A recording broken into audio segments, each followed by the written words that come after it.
I'm going to be talking about eating closer to nature.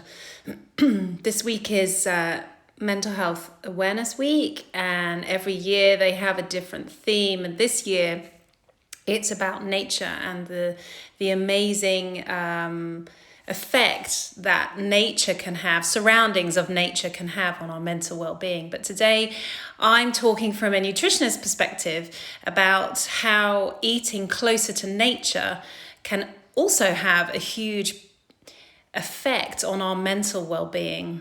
I think for many of us, we live in such a world that is so far removed from nature. We don't live near nature at all, do we? We are so untethered from the natural rhythms of life. And when I say that, I mean our sleep-wake cycle, our circadian rhythm, working against our digestive function. We live this sort of topsy-turvy day where we spend half the day trying to wake ourselves up and then the other half desperately trying to calm ourselves down, ready for restful sleep. But the problem is that although our world has changed massively, our body hasn't changed in 20,000 years. We haven't had a major, that was when the last kind of major kind of change happened. So no wonder we struggle. No wonder we struggle to keep up. No wonder we have burnout. No wonder we are probably the most kind of unwell that we've ever been. I mean, if you think about, instances of mental health, depression, chronic disease. So many of us live our sort of latter third of our life with some form of chronic disease. And, that is something that shouldn't be there because we should be the healthiest that we've ever been. And yet we're not. And for me, I think a lot of it is because our modern day life is just so distant from what our body is able to deal with. So obviously that can't change. We're not going to necessarily be able to change what's going on around the world, but we can help our body deal with it better. And that's why that connection with food really, really helps. So at the moment, we're not, as I say, we're completely untethered from that sleep-wake cycle. In the olden days, we used to wake up as the sun rose, and we would eat as the path of the sun. So we would eat through, larger portions of food at breakfast, at lunch, often because we were going out into the fields and doing something manual, doing something physical. And then by the end of the day, as night fell, we would go to sleep.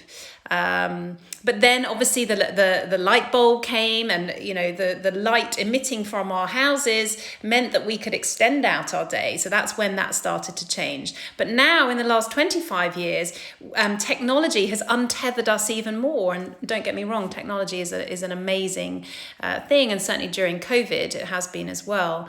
But unfortunately, our office is now on our phone. Our office follows us back from work. We don't even need to go to work now. But this, our days have become very reactionary. So we wake up feeling tired. We reach for caffeine. We're so busy, we eat our lunch on the go or in front of our screens. We're so frazzled by the time we finish work or get home from work that we can't think about what to cook. And then we become so busy that we don't go to bed late. We go to bed too late. And then the cycle continues. We wake up feeling tired. And, the more tired you are on waking, the more likely you are to be stressed, the more likely you are to reach for caffeine and not very sort of helpful food. So also, when you look at the food that we're eating, is it really food? A lot of it, I would suggest, maybe not. If you look back to how they were eating in Victorian times, they were eating much more whole food. Even the sort of the lower classes were eating whole grain breads. Even peasants, hundreds and hundreds of years ago were having whole grain. Well, actually, they were getting a lot more iron, a lot more zinc, a lot more minerals from the whole grain versus the sort of the upper classes that would be eating the white stuff. But we would have had up to 8 portions of vegetables in those days, whereas now as a nation, we struggle to get 3.5. That's the average on the most recent nutrition data study. And most of those will be fruit and not the all-important vegetables. In Victorian England, they would have had more kind of offal, which not quite so much on the menu at the nowadays, thankfully. But liver, for example, is such the eating liver is a major store of things like vitamin A, and it's a very high dense mineral food, but we don't eat that so much anymore. The grass-fed cattle used to be a source of omega-3, whereas now, very little omega-3 will come from our meat sources. And don't forget that most of the vegetables consumed at that time would have been organic. Okay, they're not having their sort of soil association rubber stamp and getting audited, etc. But it would have been organic farming, as opposed to the herbicides and pesticides and the toxins that get put onto our fields now, and also the aggressive forms of agriculture that we have now have massively depleted our minerals in our vegetables anyway, which, this is why we need to eat more of them. So our modern day eating habits, I would question, how much of our food intake is whole food, is close to nature.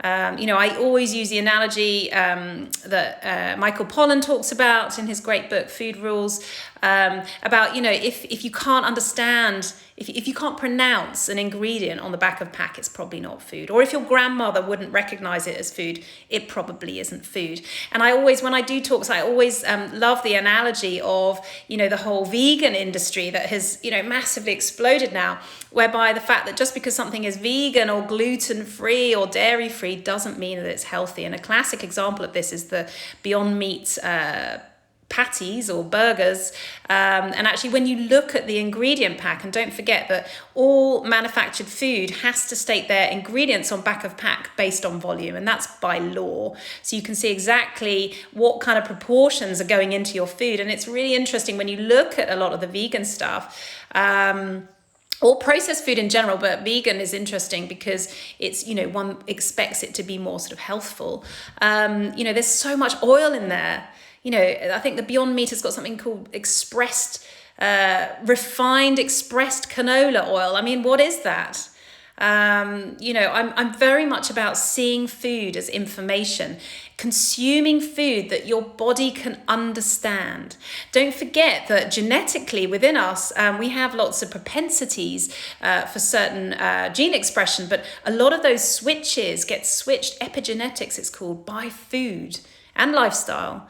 So we want to make sure that we're not flicking any of those adverse health lifestyle, those genetic switches. So that's why I do see food as information. Going back to the Beyond Meat, they, all of these different oils, and then lots of these kind of, methylose cellulose, which is obviously a form of some kind of fiber of some description. But, is that coming, ideally I'd want my patties to be made, vegan patties to be made from food that I can understand. And actually making a falafel burger is much cheaper. You can make much more. It's much quicker. And it's from it's from chickpeas and onions and cumin and smoked paprika, etc. So this is the problem with our food at the moment, is that it's really processed, and actually ultra processed.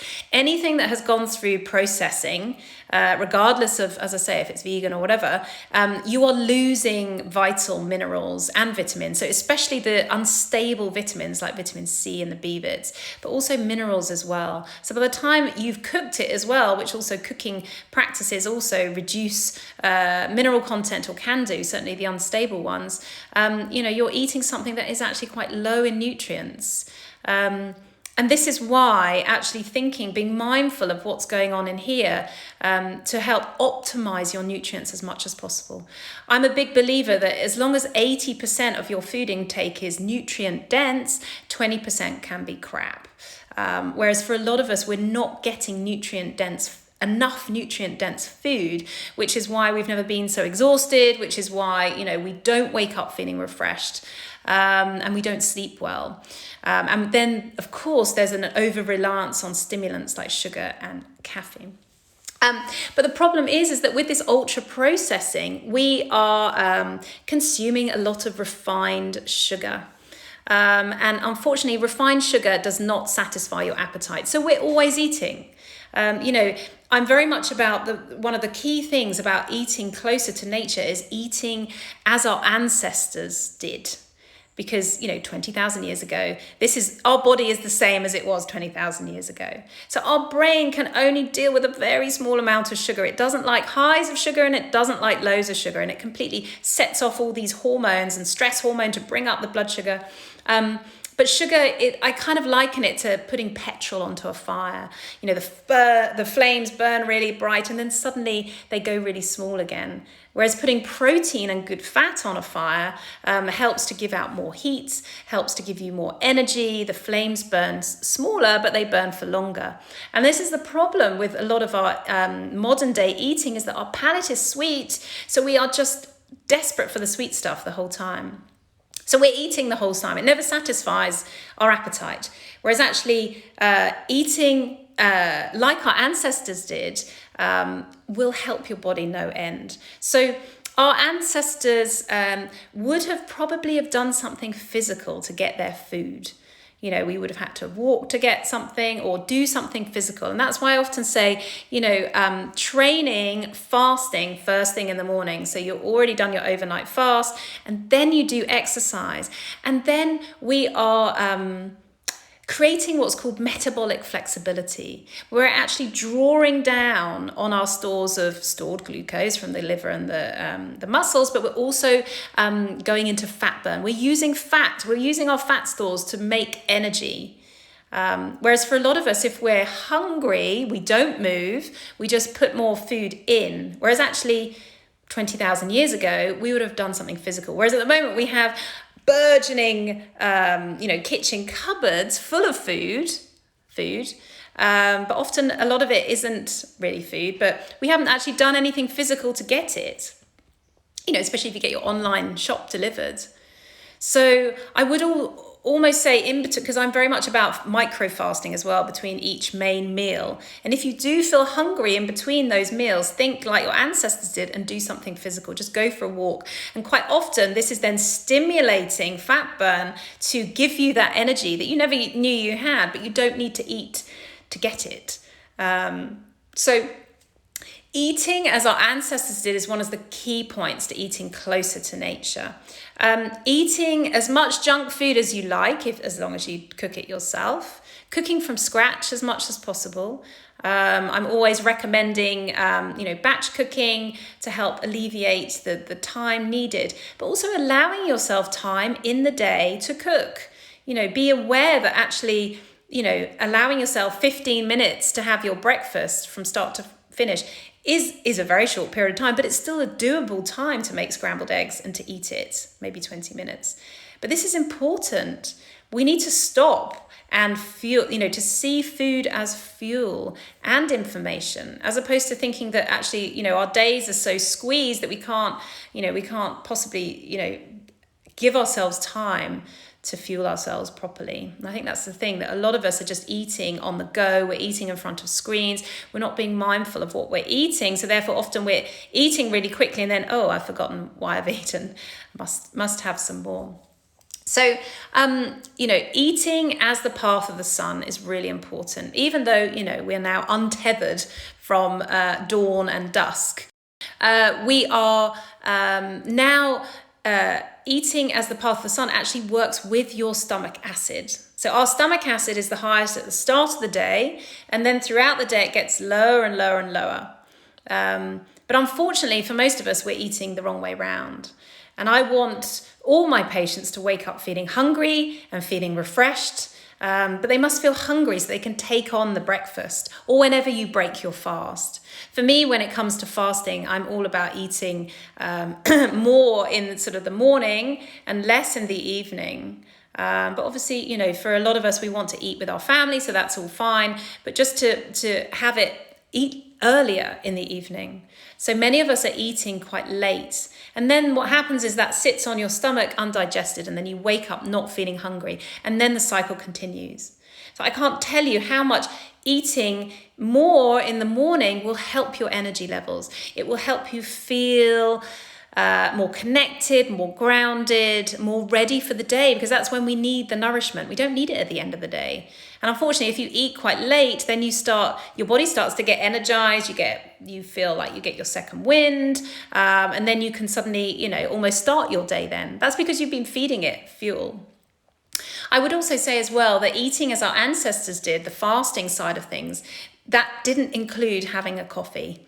It would have included having water or, nothing, but certainly water or herbal teas are fine here. Every time, so I see patients that are on the 16-8, but what they're doing is they're having loads of caffeine first thing in the morning. And this is putting your body into fight or flight mode. And actually, if you were to have a insulin tracker, you would notice that as soon as you have caffeine, your insulin spikes. So your body is going into storage mode. Your body is going into, you're mobilizing glucose as if the body needs to do something physical or survive. So the fasting has to be without caffeine, unfortunately. I'm sorry. But to enjoy caffeine with your breakfast is something that, should be celebrated. I certainly enjoy mine when I have my breakfast. Eating the season. I know that sounds really simple, but I always use the analogy of British strawberries only taste amazing in June. And the rest of the year, we get strawberries the whole year now. But they don't taste of anything because they've been picked when they were underripe. They've been in storage a long time. If you're thinking about sustainability and climate change, then eating in season is really important. But it also shows you what is growing around us in the season. And I think this is really important. So I get a veggie box delivered and, sadly, a bit geeky, but I really enjoy looking at it to see what's being delivered today. A lot of it still has the earth on it. And I love that. I just feel so connected to, the world around me. And actually nature's so clever. It will give us the vegetables, and the fruits or certainly the vegetables that are needed for that part of the year. So in the winter, you would get many more, root vegetables, squashes, gourds, pumpkins, etc., which are needed, for making warming food. When we need it then. Whereas now all the broccolis are coming out, the leeks, asparagus, but also all the leaves. Now that it's getting warmer, we can have more sort of colder foods and salads, etc.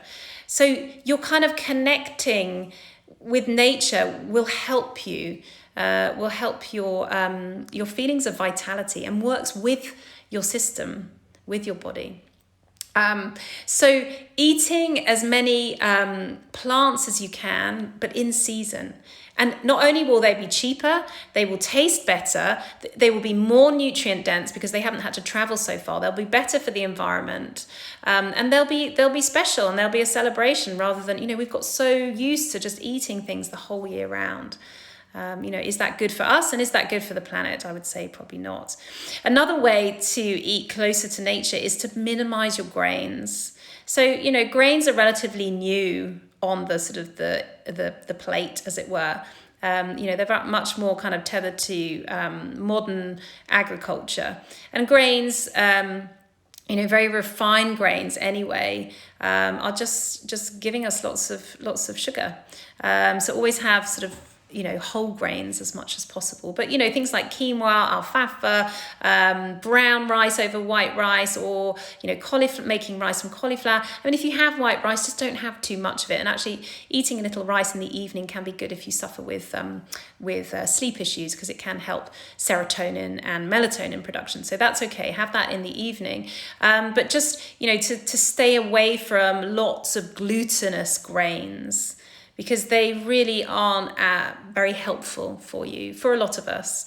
Or if you do have them, just don't have them too much, because they really do, the clue is in the name, gluten. They really do stick to our insides and can exacerbate bloating and gas and stomach distension, etc. So yeah, it's just, and again, farming practice, even with gluten, over 30 years, gluten has become a much more difficult to digest even over that time. So also just to make sure that you're, as much as possible, cooking from scratch, as much as possible. So anyway, there are lots of kind of sort of mindful chef equivalents that you can get delivered to help with that. But I think, I post a lot of recipes online, and, I have the free Whisk app. I have lots of recipes on there that really don't take too long. And the beauty of cooking with more plants is that it doesn't take long. And actually, the suffragettes were part of the first movement really for vegetarian cooking, which I love. And they all used to meet at this vegetarian restaurant in Piccadilly, run by this tennis star. I forget his name. He's got a great name. And, they love the fact that vegetarian cooking untethered them from the kitchen, that they didn't have to spend all day cooking these big stews and meats for their husbands and their families.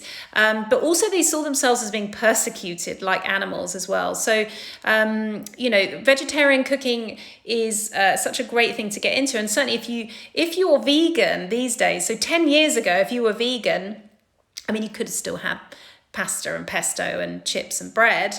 You could still have been an unhealthy vegan, but even now, more than ever, you can be a really unhealthy vegan because of all the explosion in the vegan food industry. Unilever are on it, Heinz and everything. They're all massively trying to capture this vegan market. Whereas actually, if you do just go back to basics and cooking, things like Indian cookery. I could quite easily be vegan and live in India with all those wonderful curries. And just utilizing, they're very cheap as well, with pulses and veg in season. So hopefully, you need to allow yourself some time to feed yourself as well. Even if it's a really short period of time. So all the recipes that I recommend are very quick to make, half an hour, start to finish. If you're thinking that you need less time than that, do you really? If you think about how long we spend on our phones and things like that, I would actually start to sort of reproportion, allow yourself to think, no, I need to nourish myself. I need to feed myself. This time is important. And remember that tomorrow starts today. And this is really key, is getting a good night's sleep so that you don't wake up feeling frazzled and start on that kind of modern day treadmill. And eating close to nature as well will help you from a gut perspective. And don't forget, our gut is our second brain. Our gut has so many nerve endings. In vitro, the nervous system would have been split into two parts. Half would go to the top of the brain and the spinal column, and then the other half went to the gut, or the bottom of the body, the bottom of the abdomen. That butterflies in the stomach is what we mean. Our stomach is here. What we mean is butterflies in our guts. And I think for a lot of us, we forget how to listen to our body. And quite often the body is giving us signals to eat certain things or not eat certain things. And anything like bloating or gas or feeling very full quickly after certain foods, that's your body saying, actually, I can't handle this. So do be mindful of that.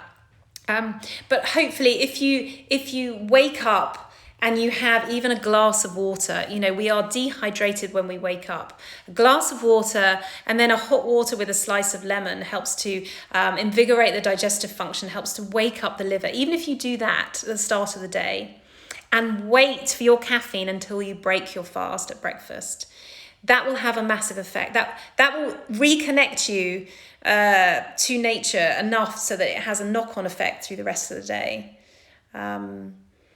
So yeah, these are just some pointers really. There's so much I could talk about. Do put some comments in this post. I'm more than happy to answer your questions, but I really do feel quite strongly about this. And I do think that, for a lot of us, when I used to live in Asia, breakfast was the same as lunch and our evening meal, where it's only in this country or in the supposed, forward-thinking West, where we think that breakfast should either be not breakfast or it should be out of a cereal packet that's been on a shelf for 2 years with some not even full-fat milk, some, fat-free milk, and some pasteurized orange juice that's giving you nothing except for sugar. And often cereals that are glutinous, is that really going to sustain you? Whereas even if you look back at the 70s, we were having full fry-ups. And we've never been so ill. And it's not because of the fat, from the frying. It's because of the sugar. And this palate that we have for sweet things. So by helping your breakfast become more savory, scrambled eggs really doesn't take that long. Making porridge really doesn't take that long. If you have a lovely oat milk with some cinnamon, putting some linseed in there, putting some berries in there, it's really delicious, but taking time to eat. If you're eating on the go the whole time, your digestive function will not be working. If you're stressed, your digestive function reduces. So being mindful of eating and celebrating eating will also just reconnect you, just ground you throughout your day. To help you have more energy when you need it rather than at the end of the day. So going back to that eating as the path of the sun, eating as our ancestors did as well, moving before eating, fasting, being mindful, thinking about your caffeine, only having that with food. And eating the season, enjoying the bounty that is around us. Don't forget that 20,000 years ago, we would have only had a lot of sugar from berries at a harvest time. And actually our body is still designed to eat loads of sugar or berries in a sort of thinking that there will be a fast over the winter months. And we would have actually bedded all that sugar down into fat to last us through the winter. Which is why we have such a propensity to our dopamine reward system to go crazy when it goes for sugar, because we haven't changed in 20,000 years. And our poor brain is thinking, oh my God, I must have that purple wrapper because, that's got sugar and fat. And you never see that in nature.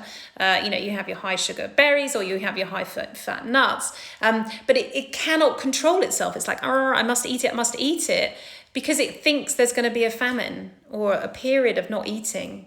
So just being mindful of that and switching to more sort of savory foods as much as you can help here. So anyway, thank you for joining and I will see you next time. Have a nice afternoon.